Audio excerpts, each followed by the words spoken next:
So we're now here at the Brickyard by Lil's Hobby Center. And you can see, if you're a fan of the Tamiya cars back in the 90s, so this is the shop for you. What they were trying to do is they want us to pick a car, Tamiya car. Okay guys, so they're building their own Tamiya cars. So what are you doing, Sir Vince? I am building shadow sharp with the Italian tags. Oh, hundreds. Yeah. Here we have a few website. First Oh, you have a website, and then do you shipping all over? In fact, guys, please build your car. Tournament. BJ from Yes, built many cars. Hello. You never get What's a geek? Slash. Another model, another thing to do. So Yeah. I think recommended. Well, no. This is not. This is a Super 2 chassis. Oh, here's a Pro MA chassis, but that requires a different motor. It's double shaft, so if you notice. But let's see what else is here. Super 2, VS. Do we get to own na ba the car? Yes, it's yours. Okay. It's already open, man. They're not going to put it back in the box and sell it to another customer. Cool. The design should be tailored to the specific track because of the different. Oh, this one looks nice, but Patay ako nito. why? You have to think about it. Oh, this is a classic Super XX chassis, but still a rear engine model, I believe. But this is if you want. This is as close to classic as you can get, but it's still highly moddable. So I would recommend this if you plan to continue doing mini 4-wheel drive, since this is gonna be your car. For today's race, which one would you recommend? Well, since you're mostly all gonna be on equal footing anyway, just choose on whatever you want to, what you feel is yours, because it's all about your connection with the car. And this is a classic Phantom Blade right here. That's also a Super XX chassis. I'll choose. You should remember that from the anime. Okay. Max Breaker is also from the anime. Thanks, BJ. Okay, you're welcome. So I've chosen this car. So the same day. Same day. So you have to make a modification at the same day. That's a challenge. So guys, I've chosen this car from the anime, Phantom Blade. To be honest, I don't have any experience building a Tamiya car, so good luck to me. From the anime. Yeah, Phantom Blade. Anime lang talaga. Okay. Simulan na natin. Okay, so I'm going to build now my okay, bye! Yung kinuha ni Jerald is And then Battle D naman. Beyblade, my God. Beyblade actually. Guys, mahirap pala siya. So I'm actually now building this car, and it's taking some time to finish it. The other guys, parang mga expert. Good luck to me. Oh my God, guys! Ayan na siya. Parang na siya manananggal. Di pa siya tapos. Pero may gulong na siya. Bisa mo na, Thank you, ate. Wait. Because you are actually going first. No! Okay guys, I've actually built my first Tamiya car with the help of some ate. Thank you, ate! So if you're going to this shop, they're also going to assist you to make the building faster. Daya, no? Yeah. So yeah, so this is, I got a tip that I shouldn't be putting on stickers because it's gonna slow down the car. So, so later na. Let's wait for Jerald to finish it. Tapos na, ayun na. Okay, anybody here still building? Earl, you're the last one building. Right? Yep. But it's okay, I think you're still in round 2. For the first pairings, it's going to be Gio versus Jerald. Ala! By the way, this just the rules of the race. This is a double elimination race. So there's going, if you lose, you're out. No, you're not yet out. You still get another loss. Paano ako twice sa before you dalawa? go out. Now, if you're defeated, you go to the loser's bracket, and if you And whoever's the winner, throughout the winner's bracket, will be twice to beat I don't know how to So it's a double round robin. It's just a double elimination. Nilagyan niya ba ng grease? Anyway, I'm just gonna announce the pairings. Bakit ako yung muna? Well, you can break in your car first. Go ahead, break in your car first. Yes, break in. Does it mean that I should break it? Parang mabangis. Parang mabangis. Anong inon mo ah? Break it, Jerald. Break it. Break it in. Break it. Gago ka. You're first up. This will be actually my first race, so paano ba? I just face it. Break in. Not yet. We're not. This is just a break in for you, just so you know your car.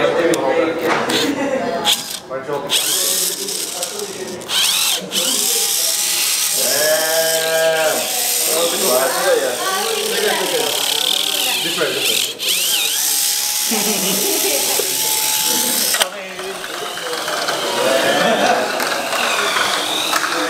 So proud of my baby.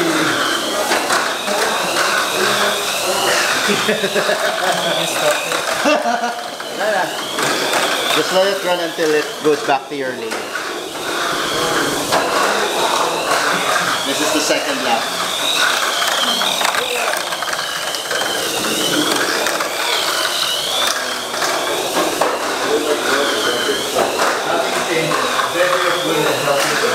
Okay, catch it.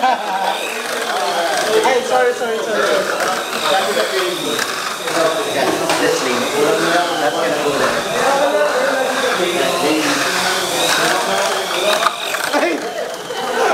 Lane C. Ganun naman ang kamay mo sa kids.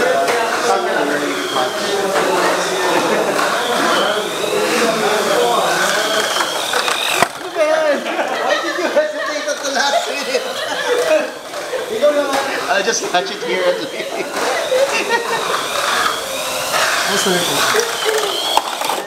There you go. Okay, I guess we can start the race now unless you want. What's the prize? Race. Oh yeah. Sir Fergie, what is the prize? Yes, of course, we should to motivate them further. Ay, wala pa raw akong ano.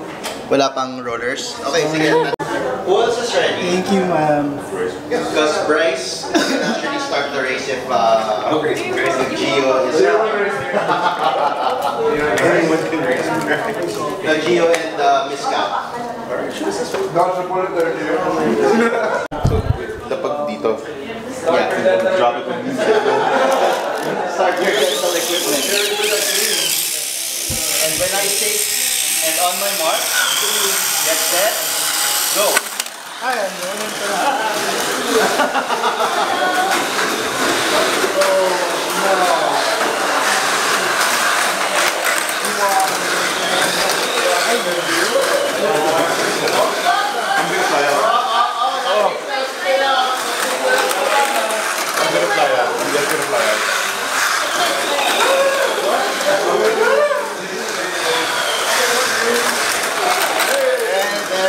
There's their winner. So Gio, congratulations. Oh, you have a sticker in yours? No, up on the fin, on the spoiler. Well, I think we should start a video. No, but you don't know. Anyways, whatever. We'll see. Ayan, video mo. So, Beach, don't forget. Yes. Don't get confused. Okay. Well, can I have a co-marshal too? 3, 2, 1, go. Oh no.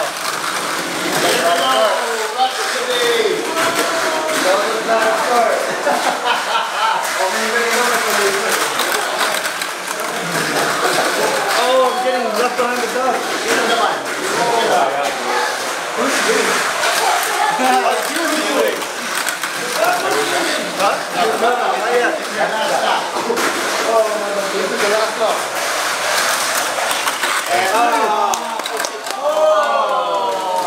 It's a sticker.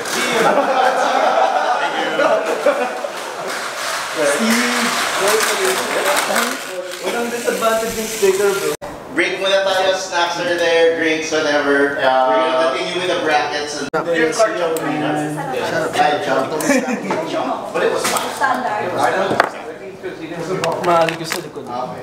Sa mga snap nito. I-clean lang muna natin yung gilid. Creative bin. Gusto mo? Video to, hindi na. Video yan, ano ba? Gusto mo, Earl? Tatadyakan ka na eh. Pinipressure eh. It's been... Shut up.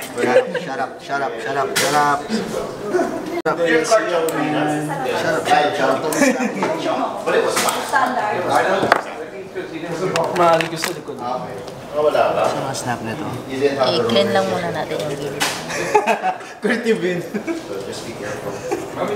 Gusto mo? Video to, hindi na. Video yan, ano ba? Earl? Gusto mo, Earl? Tatadyakan ka na eh. Pinipressure eh. It's been... Shut up. You want Jem to do it? Second quarter. Losers quarter final. Jem, alright. Okay, Earl take lane A. Jerald.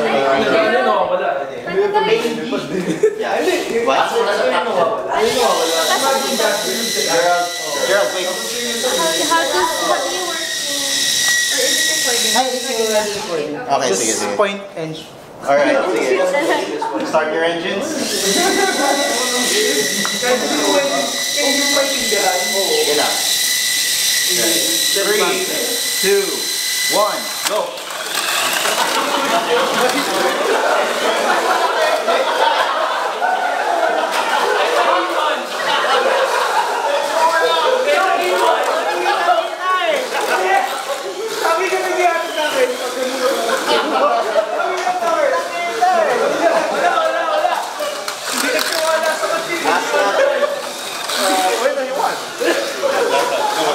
Hi guys! We're now here last, yeah?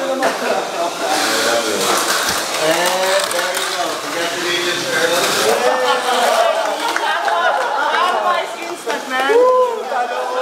Hindi ka kasi nagtiwala sa machine na.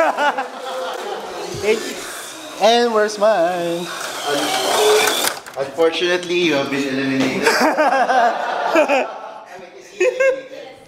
Eliminated. The black one!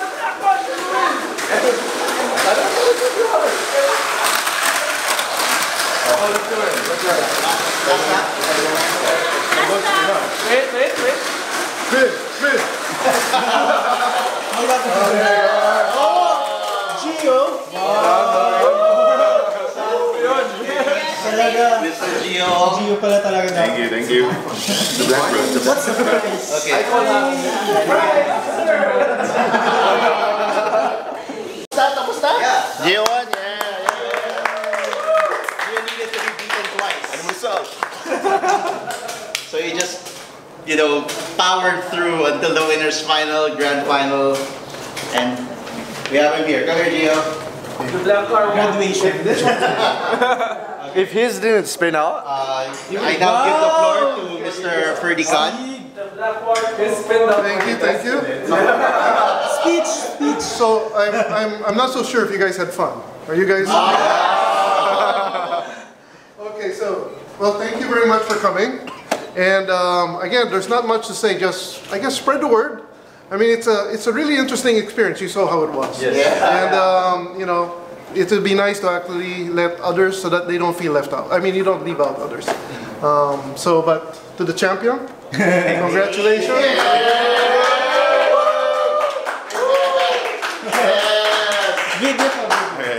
thank you. Where's the champagne? Where's the milk? Where's the wrist, girl? Yay! And that's it. Thank you, Brickyard. And we're joined by the owner, Mr. Ferdy Khan. Hi, sir. Hello. So, sir, can you tell us about this shop? Well, again, it's a shop that we generated, created actually, so that we can have our customers play.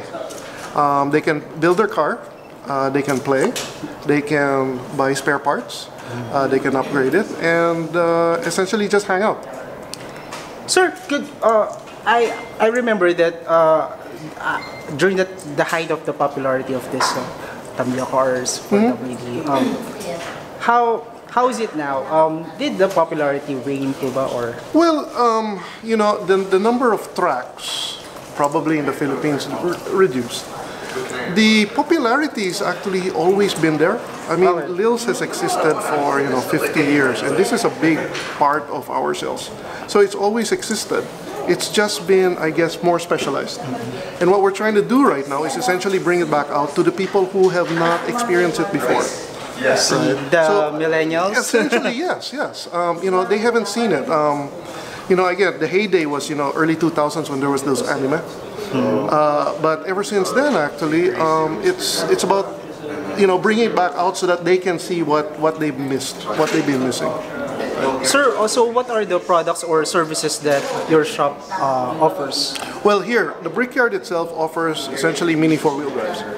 So we have parts, we have cars, and essentially you're free to build. We will lend you the tools if you buy a car, and you're free to use the track as long as you want. You can stay here. We open at 11. You can stay here from 11 until closing. Till mall hours. Mall hours, yes. We're open mall hours. But Lils itself has other products like, so you can see RCs, Okay, models, and yeah, all different kinds of hobbies. But again, this store is this activity is specifically for mini four-wheel drives.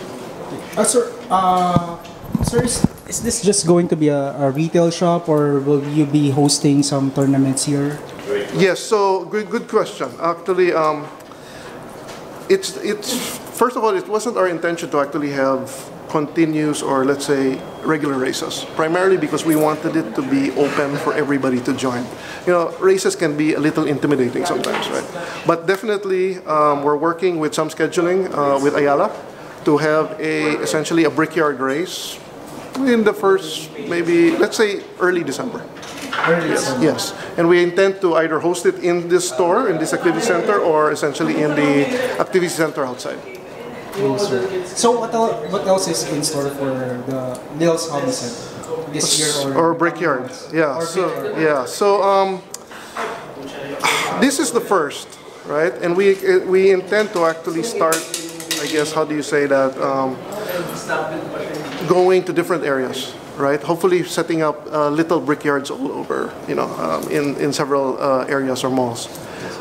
What we're trying to look at now, or what we're looking at now, is essentially expanding, let's say, to RCs, right? So giving people a place to actually do this as well. Maybe not build, because this takes probably days to build, but a place maybe that they can actually race or play, right? And try to break the barriers, because this is a high price point. Try to break the barriers for for people to actually try it, right? See how it how it feels or how it plays. Sir, can you tell us about the demographic of your customers, or will-be customers? It's all over. For mini four-wheel drive, it's all over. Actually, it's very surprising, but from first of all, it's we have women, we have girls, we have boys, we have teenagers, we have older people. You can actually see them sometimes racing against each other here. In terms of class, again, we have everything. Yeah, so there's really no barrier actually to this. So guys, thank you, sir, for Thank you. And so you guys check out this new store here at Glorieta 5, the Brickyard by Lils Hobby Center. Thank you, sir. Thank you. Bye. Bye.